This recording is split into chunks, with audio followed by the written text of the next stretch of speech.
Hello बच्चों, कैसे हो आप सभी। बेटा आज हम जो टॉपिक पढ़ेंगे वो है हमारा पोटेंशियोमीटर। एक इलेक्ट्रिक डिवाइस, एक इम्पोर्टेंट इलेक्ट्रिक डिवाइस जो बहुत सारी चीजें मेजर करने के काम आती है। आप लोगों ने अब तक एक वोल्ट मीटर का नाम सुना होगा जो पोटेंशियल डिफरेंस नापने के काम आता है। बेटा पोटेंशियल डिफरेंस नापने के काम आता है। इसी तरीके से बेटा आपका एक पोटेंशियोमीटर है, वो भी पोटेंशियल डिफरेंस नापने के काम आता है, वोल्टेज नापने के काम आता है। तो उसी डिवाइस को हमने नाम दिया है यहाँ पर पोटेंशियोमीटर। ठीक है, तो आज हम शुरू करते हैं पोटेंशियोमीटर।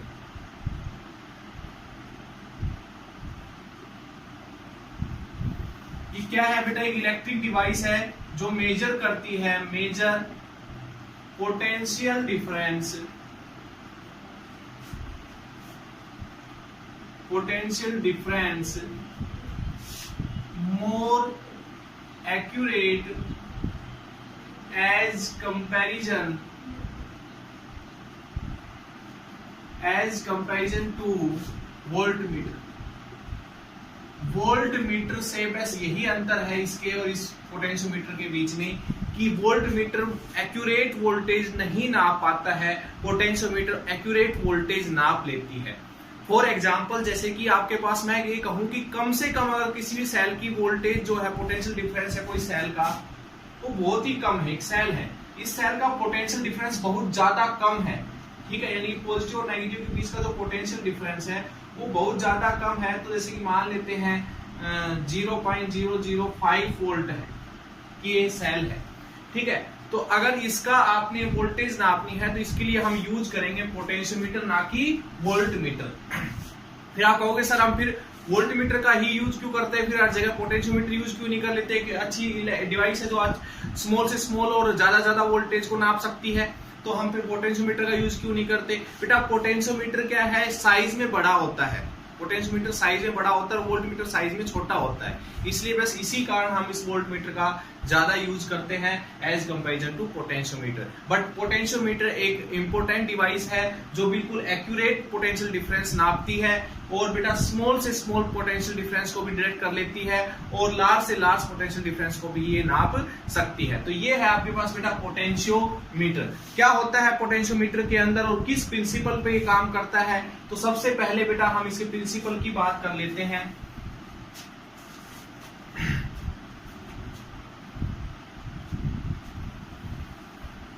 देखिएगा पोटेंशियोमीटर का जो प्रिंसिपल है, देखिए बेटा जितनी भी एक्सपेरिमेंटल आपके पास इंस्ट्रूमेंट होते हैं, जितने भी जिनसे हम एक्सपेरिमेंट कर सकते हैं, जिनसे हम कोई चीज नापने का काम करते हैं, वो किसी ना किसी प्रिंसिपल पे जरूर काम कर रहे होते हैं। तो किस प्रिंसिपल पे बेटा ये काम करता है, ध्यान दीजिएगा। It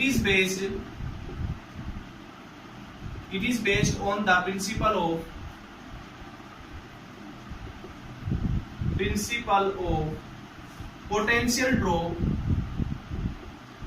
potential drop across a uniform area of cross section wire is directly proportional to the length of wire। क्या कह रहे हैं कि मान लीजिए बेटा, मैं फॉर एग्जांपल एक एग्जांपल से आपको समझाना चाहूंगा। भाई ये मान लीजिए आपके घर में यहां से एक ये पोल लगा हुआ है, यहां से आपके घर में वोल्टेज आ रही है, दो वायर के थ्रू वोल्टेज बेटा आपके घर में आती है, आपका होम है, हाउस। थोड़ी देर के लिए फॉर एग्जांपल सोच के चलिएगा कि दो वायर के थ्रू बेटा आपके घर में वोल्टेज आती है। वोल्टमीटर लगा के या पोटेंशियोमीटर लगा के यहां पर आप वोल्टेज नापते हो तो 250 आप पे वोल्टेज आपके घर में सप्लाई हो रही है। लेकिन जैसे ही बेटा आप यहां पर जाके नापते हो तो मान लो 245 वोल्ट यहां पर आपको मिलती है, यानी कि 5 वोल्ट जो यहां पर क्या कहां चली गई, इस वायर ने क्या कर ली बेटा, अपने अंदर कंज्यूम कर लिया, वायर के अंदर क्या हो गई, ड्रॉप हो गई। ये भी बोल सकते हो आप। अगर ये पोल यहां नहीं, इस होम से थोड़ा सा ज्यादा दूर होता तो वायर बेटा ज्यादा लंबा होता, तो देखा गया कि यहाँ पर 250 वोल्ट थी लेकिन यहाँ पर 240 वोल्ट पहुंच रही थी। इसका मीनिंग 10 वोल्टेज इसके अंदर ड्रॉप होगी। तो यही बात इसका प्रिंसिपल समझाना चाहता है कि potential drop across a wire is directly proportional to the length of the wire, यानी कि लेंथ ऑफ वायर जितनी ज्यादा होगी उसके अंदर उतनी ही ज्यादा पोटेंशियल बेटा ड्रॉप होगी, क्योंकि आपके पास कोई भी वायर की अगर मैं बात करता हूं uniform area of cross section, यानी कि उसका एरिया कहीं से मोटा है पतला नहीं होना चाहिए, बिल्कुल uniform area of cross section होना चाहिए। इसकी लेंथ L है तो कहता है potential drop across this wire is directly proportional to the length of the wire. ये बात ये कहता है। यहां से बेटा V is equals to K, proportionality constant put करेंगे K, और K बेटा होता है हमारा पोटेंशियल ग्रेडियंट। पोटेंशियल ग्रेडियंट क्या होता है बेटा? पोटेंशियल ग्रेडियंट होता है। और K की वैल्यू क्या होती है? Volt per unit length. यानी कि कह सकते हो K जो है ना, ये वायर की प्रॉपर्टी के बारे में बताता है बेटा। किसकी प्रॉपर्टी के बारे में बताता है? वायर की प्रॉपर्टी के बारे में, कि कोई वायर L लेंथ का कितनी पोटेंशियल को अपने अंदर ड्रॉप करवा लेता है। या फिर ये कह सकते हो कि वायर मान लो 10 सेंटीमीटर, ये 10 मीटर का ये वायर है, और इसको हमने एक बैटरी से कनेक्ट किया इस वायर को, ठीक है। ये बैटरी मान लो 20 वोल्ट की है, तो 20 वोल्ट इस वायर को दे रही है मान लो, ठीक है। 20 वोल्ट इस वायर को दे रही है, तो इस वायर के अक्रॉस कितनी वोल्टेज ड्रॉप होगी? यहाँ 0, यहाँ 20, तो 20 वोल्ट बेटा इस वायर के अक्रॉस ड्रॉप होगी। यानी कि इस वायर ने 20 वोल्ट दी थी, वो सारी की सारी कंज्यूम कर ली। तो इसकी 1 सेंटीमीटर, सॉरी 10 मीटर ने कंज्यूम की 20 वोल्टेज, 1 मीटर ने कितनी वोल्टेज कंज्यूम की बेटा? तो 20 वोल्ट अपॉन में 10, यानी कि 2 वोल्ट बेटा पर मिनट लेंथ इसका वायर, जो ये वायर जो है 1 मीटर जो 2 वोल्ट कंज्यूम कर सकता है। और ये जो आपके पास निकल के आया है, इसी को बेटा हम पोटेंशियल ग्रेडियंट बोलते हैं। पोटेंशियल ग्रेडियंट क्या हो गया बेटा? कि आपका वायर जो है वो 1 सेंटीमीटर या 1 मीटर का वायर जो है वो कितनी वोल्टेज कंज्यूम कर रहा है, पर यूनिट लेंथ कितनी कंज्यूम कर रहा है, उसी को बोलते हैं बेटा हम पोटेंशियल ग्रेडियंट। ये डिपेंड करेगा वायर की प्रॉपर्टी के ऊपर, वायर किस मटेरियल का है, किस तरीके का है। तो ये सारी ये जो है वायर की प्रॉपर्टी के बारे में डिफाइन करता है। 1 मीटर कितनी वोल्टेज अपने अंदर ड्रॉप करवा लेता है, कंज्यूम कर लेता है। मैं यहाँ पर बार बार वर्ड यूज करूंगा बेटा, पोटेंशियल ड्रॉप। पोटेंशियल ड्रॉप का मीनिंग होता है पोटेंशियल कंज्यूम करना। तो ये वायर कंज्यूम कर रहा है, 1 मीटर वायर कितनी वोल्टेज कंज्यूम कर रहा है? 2 वोल्ट। इसको पोटेंशियल ग्रेडियंट बोलते हैं। तो मैं कहूं यहां से ये x लेंथ है इस वायर की, यहां से यहां तक, x लेंथ कितनी कंज्यूम करेगी वोल्टेज बेटा? 1 सेंटीमीटर, सॉरी 1 मीटर कंज्यूम कर रही है V/L। तो x कितनी कंज्यूम करेगी बेटा? तो मैं ये लिख सकता हूं potential drop across x metre length wire. x metre length wire का जो वायर है बेटा, वो कितनी पोटेंशियल अपने अंदर ड्रॉप करवा लेगा? 1 सेंटीमीटर का 1 मीटर कंज्यूम कर रहा है V/L, तो x कितनी करेगा? x से मल्टीप्लाई कर दो। तो ये इंपॉर्टेंट फॉर्मूला है बेटा, याद रखना, पोटेंशियल ग्रेडियंट इनटू x। तो यहां से ये चीज भी आ गई कि पोटेंशियल ड्रॉप में, ही तो बोला था पोटेंशियल ड्रॉप, ठीक है। The principle of potential drop across a uniform area of cross section wire is directly proportional to the length of the wire. तो यहां से देखिए पोटेंशियल ड्रॉप जो आई है बेटा आपकी VL/X आई है। तो पोटेंशियल जो ड्रॉप हुई है बेटा आपकी, अगर मैं V/L क्या है कि X है, तो पोटेंशियल ड्रॉप जो है बेटा डायरेक्टली प्रोपोर्शनल टू X होगी। यानी कि जितनी लेंथ है उसके हिसाब से बेटा पोटेंशियल यहां पर ड्रॉप होती है। तो ये था बेटा पोटेंशियोमीटर। और पोटेंशियोमीटर होता कैसे है और कैसे बनता है, क्या इसकी कंस्ट्रक्शन है, वो देख लीजिए बेटा एक बार आप। Constructions of potentiometer. Pen copy लेके नोट्स बनाते रहा करो। देखिए बेटा,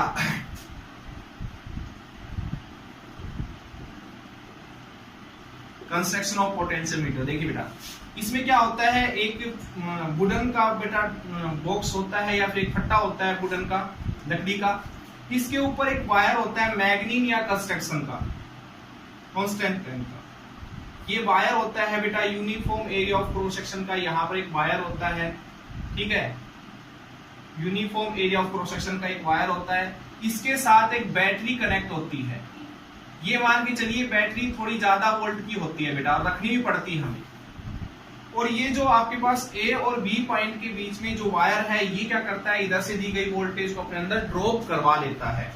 इसकी वायर की लेंथ बेटा कुछ भी हो सकती है, आपकी मर्जी के हिसाब से आप ले सकते हो, ठीक है। L लेंथ का हमने वायर लिया है मान लीजिए, ठीक है। और ये वायर का बेटा कुछ ना कुछ रेजिस्टेंस होता है, इसलिए यहां से दी गई वोल्टेज, देखो बेटा एक बात याद रखना, यहां पर इसकी जो ईएमएफ है वो तो ई है, लेकिन इसका इंटरनल रेजिस्टेंस कुछ वोल्टेज खा लेता है, इसलिए इसके पास जो वोल्टेज पहुंचती है वो वी, यानी कि ये यहां से इस वायर के पास वी वोल्टेज सप्लाई कर रहा है। ये मैं बार बार आपको बताने की जरूरत नहीं पड़नी चाहिए, क्योंकि हम ये कहते हैं कि इसका कुछ ना कुछ इंटरनल रेजिस्टेंस होता है जो कुछ वोल्टेज कंज्यूम कर लेता है। तो ये वी वोल्टेज जो आएगी ये इस वायर एल लेंथ के वायर के अक्रॉस क्या हो जाएगी, ड्रॉप हो जाएगी। और इस वुडन के बॉक्स के ऊपर बेटा एक मीटर स्केल लगा होता है, क्या लगा होता है, एक मीटर स्केल लगा होता है जो लेंथ नापने के काम आता है। बिल्कुल आप लेंथ नापने के काम आता है, बिल्कुल मीटर ब्रिज की तरह ही बेटा ये काम करता है, ठीक है, मीटर ब्रिज की तरह ही। हम यहाँ पर जो कि से ग्रेनोमीटर से स्लाइड करवाएंगे इसके ऊपर तो ध्यान दीजिएगा, सारा प्रोसेस हम आपको समझाएंगे अच्छी तरह से, वर्किंग कैसा है इसका, किस तरीके से वर्क करता है। तो ये होता है बेटा, ये वायर जो होता है ये बड़ी लंबी लेंथ का बेटा वायर लेते हैं, कम से कम 4 मीटर का वायर होता है बेटा, ये कितने का, 4 मीटर का वायर। तो 4 मीटर का वायर बहुत लंबा होता है, ये जो एल है इसकी लेंथ लगभग 4 मीटर होती है बेटा। तो 4 मीटर का वायर बहुत लंबा होता है। इसी तरीके से अगर लैब के अंदर बेटा इस इंस्ट्रूमेंट को रखेंगे तो इसकी लेंथ बहुत बड़ी हो जाती है। इससे बचने के लिए क्या करें, इतनी लंबी लेंथ के वायर को हम ऐसे, अब देखो 1 मीटर 2 मीटर 3 मीटर 4 मीटर, तो अब यहां पर इसके बीच में एक बैटरी कनेक्ट कर देते हैं, हो गया ना, छोटा इंस्ट्रूमेंट बन गया, अब इतना बड़ा था अब इतना बड़ा हो गया, ठीक है। तो यहां से हम साइज इसका छोटा कर सकते हैं इस वायर को ऐसे घुमा के, ठीक है। तो आपकी बुक में लगभग ऐसा है, आपके पास स्ट्रक्चर बना मिलेगा, तो घबराना नहीं कि ये सर ने तो ऐसा स्ट्रक्चर बनवाया था, ये यहाँ पर ऐसा है। तो बेटा ये सिर्फ किस लिए है, आपके पास साइज इसका छोटा हो जाए, ताकि लैब के अंदर भी ऐसे इसी तरीके से वायर ऐसे होते हैं, ठीक है बेटा। ये यहां से आता है 1 सेंटीमीटर का, यहाँ पर एक कॉपर की प्लेट लगी होती है जो कनेक्शन करती है इन दोनों वायर के बीच का, यहाँ पर एक कॉपर की प्लेट, यहाँ पर एक कॉपर की प्लेट। तो ये 1 metre 2 metre 3 metre 4 metre total हो जाता है। दोनों टर्मिनल के बीच में ए और बी, ये ए हो गया, ये बी, इनके बीच में एक बैटरी लगी होती है। तो ये होता है बेटा पोटेंशियोमीटर की कंस्ट्रक्शंस, ठीक है। ये आपका पोटेंशियोमीटर होता है। ये वर्क कैसे करेगा, सबसे पहले हम पता लगा लेते हैं इसके यूज क्या क्या है। तो जो पहला यूज है बेटा इसका पोटेंशियोमीटर का, फर्स्ट यूज जो हम पढ़ेंगे वो है बेटा हमारा, फर्स्ट यूज है to measure the EMF of a cell. एक सेल की ईएमएफ नापने के काम आता है। देखो कितनी इंपॉर्टेंट डिवाइस है, किसी सेल की ईएमएफ नाप लेती है, यानी कि voltage potential difference across a cell नाप लेती है, ठीक है। दूसरी चीज comparing the EMF of two cells, दो सेल्स की ईएमएफ को कंपेयर करने के काम आता है बेटा, ये भी बहुत इंपॉर्टेंट यूज है। और थर्ड यूज सबसे ज्यादा इंपॉर्टेंट है, वो क्या है बेटा, to determine the internal resistance of a cell. एक सेल का इंटरनल रेजिस्टेंस भी निकालने के काम आता है। क्या वोल्टमीटर इतनी चीजें निकाल पाता, नहीं। तो पोटेंशियोमीटर एक इंपॉर्टेंट डिवाइस है बेटा, देखो कितने काम ये आता है। तो सबसे पहले हम इसके यूज की बात करेंगे, किस तरीके से ये किसी भी सेल की ईएमएफ नापता है। तो बेटा स्टार्ट करते हैं। फर्स्ट यूज इसका पोटेंशियोमीटर, आई थिंक आपको समझ में आ गया होगा कि ये वायर, सिर्फ इसका प्रिंसिपल इतना सा ही है कि ये वायर अपने अंदर कितनी वोल्टेज कंज्यूम करने की कैपेसिटी रखता है, वो डिपेंड करता है इस वायर की लेंथ के ऊपर। क्लियर? तो ध्यान दीजिए बेटा, सबसे पहला यूज हम इसका पढ़ते हैं। सबसे पहला यूज इसका, to determine the EMF of a cell.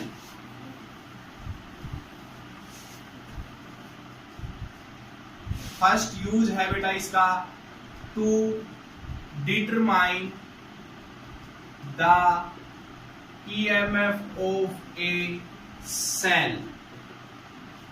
देखिए बेटा, स्ट्रक्चर में इसका बार बार उसी तरीके का बनाऊंगा जिस तरीके का मैंने अभी बनाया था, वो ऐसे घुमा के नहीं बनाऊंगा। तो इसका स्ट्रक्चर ये है, एक वुडन टेबल, इसके ऊपर आपके पास एक वायर है जो इंपॉर्टेंट है बेटा, इसी वायर से के अक्रॉस हमने पोटेंशियल ड्रॉप करवानी होती है। ये कोई पॉइंट ए और बी के बीच में कनेक्ट होता है, इसको हम एक बैटरी, बहुत ज्यादा वोल्टेज की एक बैटरी से कनेक्ट करते हैं, बहुत ज्यादा तो नहीं कहूंगा लेकिन इतनी वोल्टेज की बैटरी से कनेक्ट करते हैं ताकि, इसका भी रीजन बताऊंगा बड़ी बैटरी क्यों है, देखिएगा। ये है बेटा आपके पास एक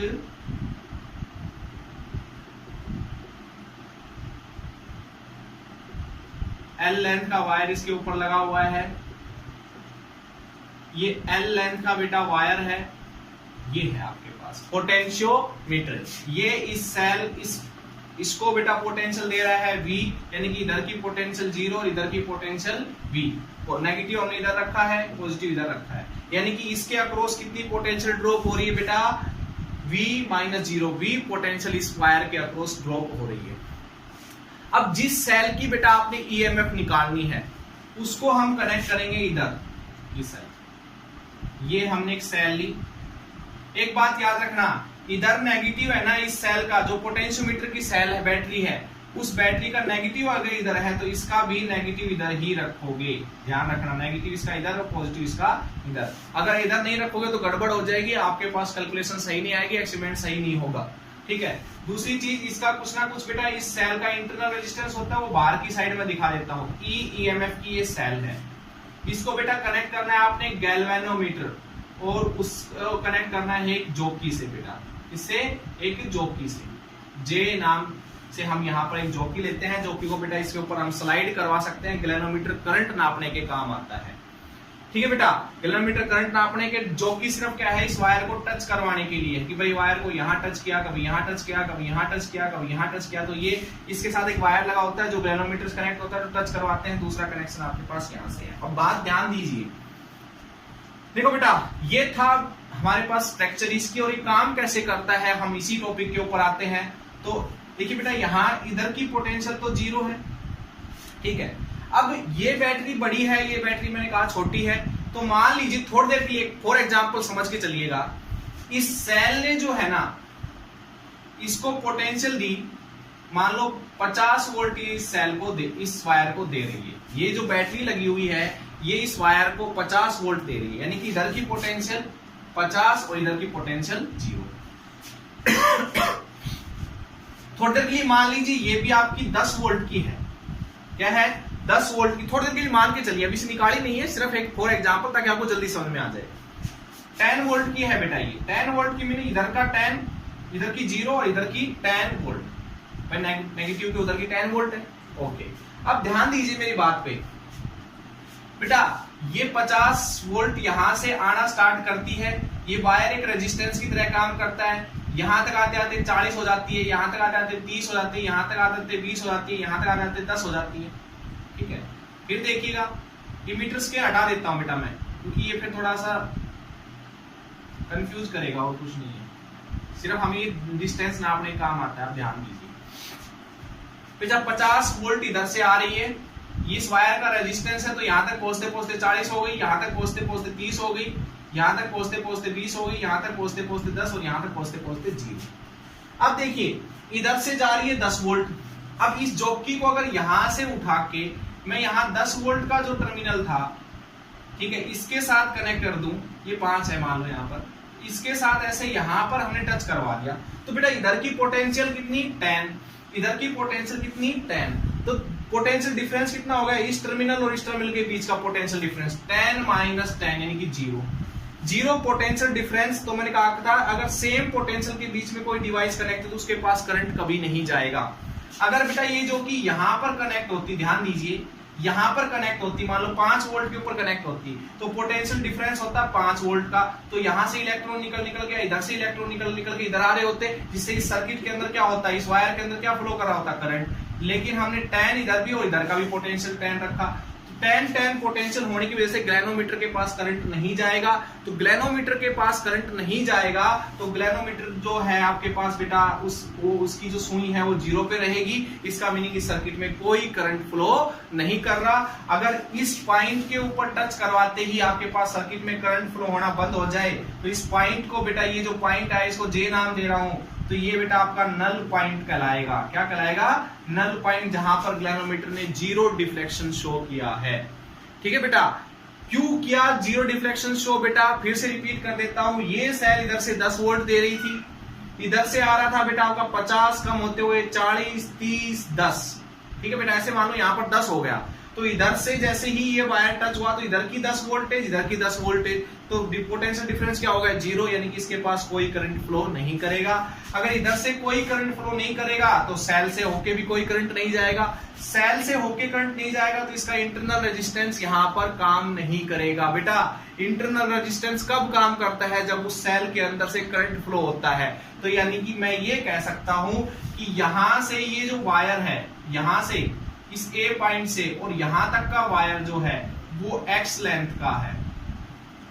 उस एक्स लेंथ के वायर की वोल्टेज यहां से यहां तक जितनी उसने कंज्यूम कितनी की है? मान लीजिए 10 वोल्ट की है। ये सिर्फ एक एग्जांपल ले रहा हूं मैं, 10 वोल्ट तो ठीक है। तो ये 10 वोल्टेज इस वायर ने यहां पर बेटा कंज्यूम की है, वो किसके इक्वल होगी? इस सेल की वोल्टेज के इक्वल होगी कि नहीं होगी? यानी कि यहां से ए से लेकर जे तक potential drop across A to J is equals to, कितनी पोटेंशियल ड्रॉप हुई बेटा? पहले तो एक काम करेंगे, इस पूरी एल लेंथ के वायर ने कितनी कंज्यूम की है? वी। ध्यान दीजिए, अब इस एग्जांपल को हम थोड़ा सा हटा देते हैं। अब हमने अपने मेन टॉपिक पे आना है बेटा। ये 10 वोल्टेज की अब मैं बात नहीं करूंगा, ध्यान दीजिए मेरी बात पे। इस एल लेंथ के वायर ने कितनी कंज्यूम की है? वी। अच्छा, पोटेंशियल ग्रेडियंट कितना होगा बेटा? पोटेंशियल ग्रेडियंट क्या होगा बेटा? कितना होगा? वोल्टेज अपॉन में टोटल लेंथ, यानी कि 1 मीटर ने यहां पर 1 सेंटीमीटर या 1 मीटर ने कितनी वोल्टेज कंज्यूम की, वो आ गई। अच्छा, एक्स लेंथ का वायर कितनी कंज्यूम करेगा? तो potential drop across A to J कितनी आ जाएगी बेटा? 1 मीटर की वोल्टेज इनटू में एक्स। तो ये आ गई बेटा पोटेंशियल जो इस यहां से लेकर यहां तक के वायर ने खाई है। अब मैंने कहा ये किसके इक्वल होगी बेटा? किसके इक्वल होगी? ये होगी बेटा आपकी इस सेल की वोल्टेज के इक्वल, तभी तो यहां पर करंट फ्लो होना बंद हुआ था। ठीक है, तो यहां से बेटा V by L into x किस इक्वल हो जाएगा? इस सेल की ईएमएफ के। तो सेल की ईएमएफ, अब आप कहोगे सर ये सेल की जो ईएमएफ है ये क्या इस सर्किट को उतनी वोल्टेज देगी? इसका इंटरनल रेजिस्टेंस नहीं खाएगा बेटा, इसका इंटरनल रेजिस्टेंस भी वोल्टेज खाता। कब? जब करंट फ्लो करता है, यानी कि जितनी वोल्टेज की है उतनी ही वोल्टेज सप्लाई कर रहा है, क्योंकि सर्किट में तो करंट फ्लो कर ही नहीं रहा। ठीक है बेटा, तो ये आपके पास आ गया और यहां से इस सेल की ईएमएफ आप निकाल सकते हो। क्लियर बच्चों? ठीक है, अब इसके ऊपर एक न्यूमेरिकल करते हैं, बहुत अच्छा सा न्यूमेरिकल करते हैं। ध्यान दीजिए, आई थिंक आपको समझ में आया। 2 यूज और है इसके, उनको और पढ़ेंगे ताकि आपको जल्दी और भी समझ में आ जाए। तो बेटा एक न्यूमेरिकल करते हैं इसके ऊपर, ध्यान दीजिए, ये फॉर्मूला आपको याद होना चाहिए। एक न्यूमेरिकल करते हैं बेटा। सर्किट डायग्राम फिर से बना लेंगे। देखो, अब सिर्फ वायर ले रहा हूं बेटा मैं। ये हमने एक वायर लिया, 10 मीटर का वायर लिया है मान लो बेटा। इसके साथ हमने एक बैटरी कनेक्ट कर दी, 40 वोल्ट की एक बैटरी कनेक्ट कर दी भाई, जिसकी ईएमएफ 40 है। इसका कुछ ना कुछ बेटा इंटरनल रेजिस्टेंस भी है, मान लीजिए हमने 4 ओम इसका इंटरनल रेजिस्टेंस है। इसको ए और बी पॉइंट के बीच में हमने इस वायर के साथ कनेक्ट कर दिया। इस वायर का भी कुछ ना कुछ बेटा रेजिस्टेंस है 6 ओम। अच्छा, ये रेजिस्टेंस और ये रेजिस्टेंस दोनों सीरीज में लगे हुए इस सेल के साथ। तो बेटा एक काम करते हैं, इधर से करंट फ्लो करेगा आई करंट फ्लो करेगा। कैसे निकालेगा I current? Total voltage upon में टोटल रेजिस्टेंस। भाई इस सेल का रेजिस्टेंस जो हम मान रहे हैं स्मॉल आर, ठीक है, और यहाँ इस वायर का रेजिस्टेंस जो कैपिटल आर, तो सीरीज में लगे हुए हैं, दोनों जोड़ दिए। टोटल वोल्टेज अपॉन में टोटल रेजिस्टेंस, तो 40 अपॉन में 4 प्लस 6, ये हो गया 4 एम्पियर बेटा इसके अंदर फ्लो कर रहा है। करंट आ गया 4 एम्पियर। अब हमने ये पता करना है बेटा कि 40 वोल्ट तो इस सेल की थी, 4 ओम ने कुछ ना कुछ कंज्यूम कर ली, तो इसके पास कितनी पहुंची? तो इस रेजिस्टेंस के पास कितनी वोल्टेज पहुंची? तो हमने AB जो वायर है इसके पास कितनी वोल्टेज पहुंचती है बेटा? कैसे निकालेंगे? Current into resistance. तो करंट कितना है? 4, रेजिस्टेंस कितना है बेटा? 6, तो 24 वोल्टेज इसके अक्रॉस बेटा पहुंच रही है। तो यानी कि इसके अक्रॉस कितनी पोटेंशियल ड्रॉप हो रही है बेटा 24 वोल्ट। अब इसके साथ एक आपने क्या किया, इसके साथ एक सेल कनेक्ट कर देते हैं। मान लीजिए 10 वोल्ट का एक सेल हमने कनेक्ट कर दिया इसके साथ, जिसका इंटरनल रेजिस्टेंस हम मान लेते हैं 1 ओम है। गैल्वेनोमीटर के साथ कनेक्ट किया तो बेटा ये आपके पास यहां पर जाके, जैसे हम स्लाइड करवा रहे थे इसके ऊपर, तो इस पॉइंट सी पॉइंट के ऊपर जाके नल पॉइंट आ गया, यानी कि करंट फ्लो होना बंद हो गया, यानी कि इधर की वोल्टेज और इस एक्स लेंथ के वायर की वोल्टेज जो ड्रॉप हुई वो सेम हो गई। ठीक है बेटा, तो इधर की वोल्टेज, एक काम करिए बैटरी में उल्टी ले ली बेटा, इधर नेगेटिव इधर पॉजिटिव लेना है आपने। ठीक है, अब ये पोटेंशियल जो ड्रॉप थी यहां से एक्स लेंथ के वायर की और यहां पर जो इसकी थी वो दोनों सेम थी। पहले एक काम करते हैं, यहां से इसने कितनी वोल्टेज ड्रॉप की, तो पोटेंशियल ग्रेडियंट कितना आ जाएगा बेटा 24। तो कैसे निकालते हैं, वोल्टेज अपॉन में लेंथ, तो 24 बटे टोटल लेंथ कितनी है बेटा इसकी 10। ठीक है, तो यहां से 2.4 वोल्ट पर मीटर बेटा ये कंज्यूम कर रहा है। ठीक है, अच्छा x ने कितनी की, v by L into x, यानी कि 2.4 इंटू एक्स, और वो किसके इक्वल होगी बेटा, किसके इक्वल होगी, इसकी जो 10 वोल्ट है उसके इक्वल होगी कि नहीं होगी, 10 वोल्ट जो है उसके इक्वल होगी कि नहीं होगी। अब आप कहोगे सर इसका इंटरनल रेजिस्टेंस भी तो कंज्यूम कर लेता है कुछ ना कुछ। बेटा सर्किट में करंट फ्लो नहीं कर रहा, इधर करंट फ्लो कर रहा था तो इसलिए इंटरनल रेजिस्टेंस लेना पड़ा था, इसमें करंट फ्लो करता रहता है। इधर कब करेगा, जब इधर की पोटेंशियल और इधर की पोटेंशियल सेम नहीं होगी। ठीक है बेटा, ये 24 से घट के 20 हुई, 20 से घट के यहाँ पर 10 हुई होगी, तो 10 इधर की 10 इधर की, इसलिए बेटा आपके पास ये नल पॉइंट यहाँ पर आ जाता है। तो इंटरनल रेजिस्टेंस काम नहीं करेगा, सिर्फ 10 वोल्ट ही सप्लाई कर रही है, तो इसको 10 के इक्वल रखेंगे तो एक्स की वैल्यू आ जाएगी बेटा 10/2.4। इसको बेटा आप जब सोल्व करोगे तो 4 पॉइंट समथिंग कुछ आएगा मीटर। तो यानी कि ये नल पॉइंट जो आया है बेटा ये 4 मीटर के नियरली आपके पास यहाँ पर आया है। तो ऐसे आपके पास न्यूमेरिकल ये आ सकते हैं। अब आगे बात करते हैं बेटा इसका थर्ड यूज, सेकंड यूज देखिएगा। Second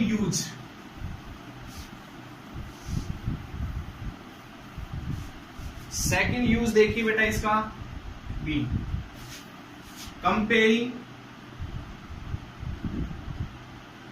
the EMF of 2 cell, 2 cell की ईएमएफ कंपेयर करेंगे बेटा यहां से। तो वही आपके पास आपने एक क्या लिया, एक वायर लिया बेटा, एल लेंथ का वायर है आपके पास ये। ठीक है, इसको हमने एक बैटरी से कनेक्ट कर दिया।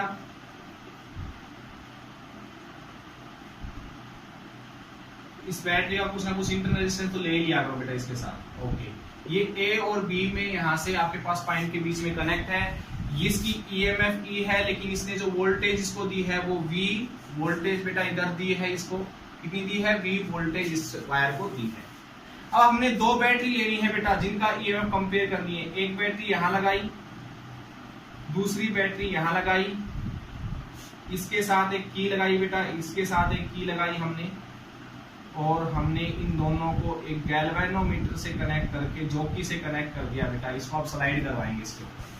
ये ईएमएफ E1 की बैटरी है, ये ईएमएफ E2 की बैटरी है। यहां से बेटा इसकी जो लेंथ, सॉरी ये की K1 है, ये की K2 है।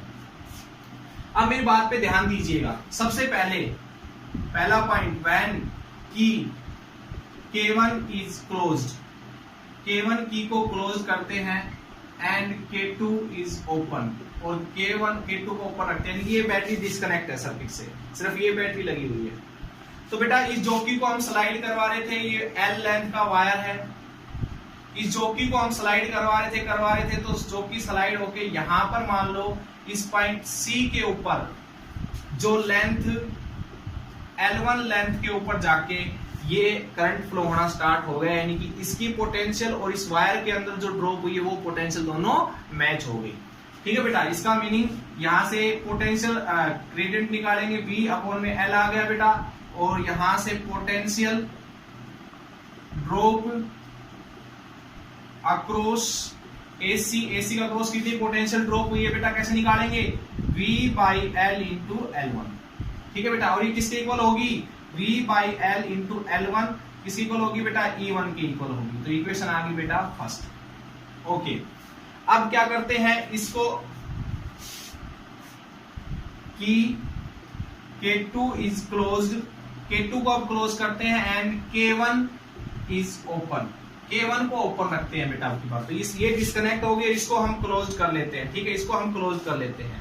तो बेटा जब हम इसको स्लाइड करवा रहे थे तो ये किसी पॉइंट डी के ऊपर जाकर क्या हो गई, यहाँ पर नल पॉइंट आ गया, यानी कि इसकी पोटेंशियल जो थी E2 और यहाँ से जो पोटेंशियल ड्रॉप हुई A से लेकर D तक, वो दोनों क्या हो गई बेटा, मैच हो गई। यानी कितनी लेंथ के ऊपर जाके मैच हुई है, L2 लेंथ के ऊपर जाके बेटा ये मैच हो गई। तो कितनी potential drop across AD across कितनी पोटेंशियल ड्रॉप हुई है बेटा, 1 सेंटीमीटर की वोल्टेज ड्रॉप इनटू में लेंथ L2, और ये किसकी इक्वल होगी बेटा, E2 के इक्वल होगी। इक्वेशन आ गई आपकी सेकंड। फर्स्ट इक्वेशन और सेकंड को दोनों को डिवाइड कर दो बेटा, divide first and second.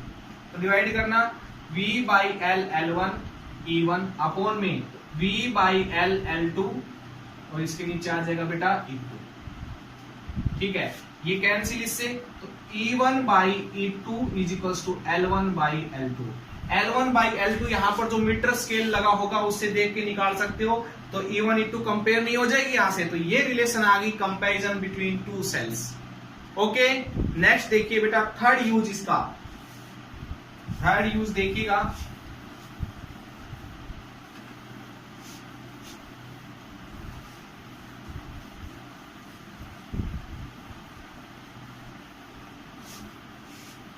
Third use देखिएगा बेटा, इसका मोस्ट इंपोर्टेंट यूज जो है आपका third use, to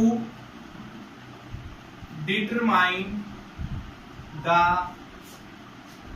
internal resistance of cell. Cell का इंटरनल रेजिस्टेंस बेटा आपने निकालना है एक सेल का। तो एक काम करेंगे, देखो यहां से एक बेटा हमने अपना वही जो था मैग्नीन का एक वायर लिया, uniform area of cross section का, इसको बेटा एक आपने बैटरी से कनेक्ट किया, क्योंकि पोटेंशियोमीटर तभी बनेगा आपका। ये बैटरी से कनेक्ट किया बेटा, इसका कुछ ना कुछ इंटरनल रेजिस्टेंस तो होता ही, आपको पता है ईएमएफ है, वोल्टेज V देगा ये इस सर्किट को, ठीक है बेटा। तो 0 से V वोल्टेज इसने इसको दी। अब देखिएगा आपने जिस सेल की इंटरनल रेजिस्टेंस निकालना है, उस सेल को बेटा हम कनेक्ट करेंगे यहाँ पर, उसका इंटरनल रेजिस्टेंस R होगा, ईएमएफ होगी। अब इसके साथ एक पैरेलल में एक रेजिस्टेंस कनेक्ट करेंगे, पता होगा ये 2 ओम का है, 4 ओम का है, 10 ओम का है, तो इसका हम जानेंगे, इसके बारे में जानते होंगे, ठीक है। अब देखिए इसके साथ बेटा हम एक की कनेक्ट और कर देंगे, यहाँ पर एक की कनेक्ट कर देंगे और एक गैल्वेनोमीटर कनेक्ट करेंगे और जॉकी से बेटा इसके ऊपर स्लाइड करवाएंगे। ये सर्किट है बेटा। अब यहां से थोड़ा समझिएगा, ये पैरेलल में कनेक्ट करने की क्यों जरूरत पड़ी हमें। देखिए बेटा, अब ये सेल है, इस सेल के साथ आपके पास यहां पर एक रेजिस्टेंस कनेक्ट है, तो यहां से करंट निकलेगा, मान लीजिए I, इस सेल से करंट निकला I, और I इस जंक्शन पे जाके 2 हिस्सों में डिवाइड हो जाएगा, इधर I1 चला गया, इधर I2, ठीक है। अब करंट इसमें I2 होते हुए गया, घूम के इधर I2, इधर I2 आया, घूम के इधर I2, लेकिन ये जो I1 इधर जा रहा है। अब एक काम और कर लेते हैं, इस पॉइंट पे पोटेंशियल कितनी पहुंची, क्योंकि अब करंट फ्लो कर रहा है बैटरी के अंदर से, इधर से फ्लो नहीं करेगा, इधर से फ्लो करके नहीं आएगा, लेकिन इधर से तो हमेशा फ्लो करता रहेगा ना, क्योंकि इधर से तो हम क्या कर लेंगे, इधर इस साइड की जो पोटेंशियल है V1, और यहाँ पर इसके साथ जॉकी के ऊपर स्लाइड करके V1 मैच करा लेंगे, तो इधर से तो I1 फ्लो होना बंद हो जाएगा। तो इधर का तो बंद हो सकता है, लेकिन इधर का तो हमेशा चलता रहेगा ना, तो ये इंटरनल रेजिस्टेंस हमेशा एक्टिव रहेगा। इसी कारण बेटा हमने ये R इसके पैरेलल में कनेक्ट किया है। अब ध्यान दीजिए मेरी बात पे, तो I1 जो करंट फ्लो, अब मुझे बताना था कि इस पॉइंट के ऊपर, ये पॉइंट के ऊपर कितनी वोल्टेज जाएगी। तो बेटा इधर से करंट कितना जा रहा है, जब बेटा ये करंट जाना बंद हो जाएगा I1, तो सारा का सारा करंट इधर से ही तो होके जाएगा।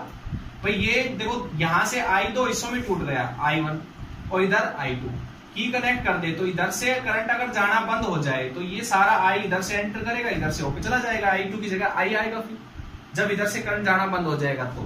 तो बेटा इस पे कितनी वोल्टेज पहुंचेगी, तो वोल्टेज कैसे निकालते हैं, यहां पर पहुंची मान लो V1 वोल्ट, तो V1 वोल्ट कैसे निकालोगे, EMF माइनस करंट कितना फ्लो कर रहा है इसके अंदर से, I इंटू में रेजिस्टेंस, यही फॉर्मूला है।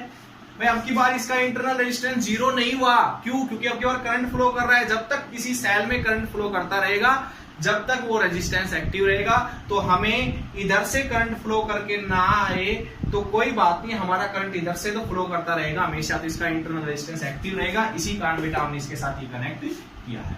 तो ये बेटा इक्वेशन जरूरी होगी, आप लेंगे इसको। अब सबसे पहले हम स्टार्ट करते हैं अपना एक्सपेरिमेंट। तो ध्यान दीजिए बेटा, सबसे पहले हम इस की को ओपन रखते हैं। तो जो की के है, व्हेन की के इज ओपन, की के को हम बेटा ओपन रखते हैं। क्या रखते हैं? ओपन रखते हैं। तो ओपन रखने के बाद क्या होगा देखिएगा, ये करंट इधर नहीं आएगा क्योंकि सर्किट इनकम्प्लीट है, तो सारा करंट इधर फ्लो होके जाएगा।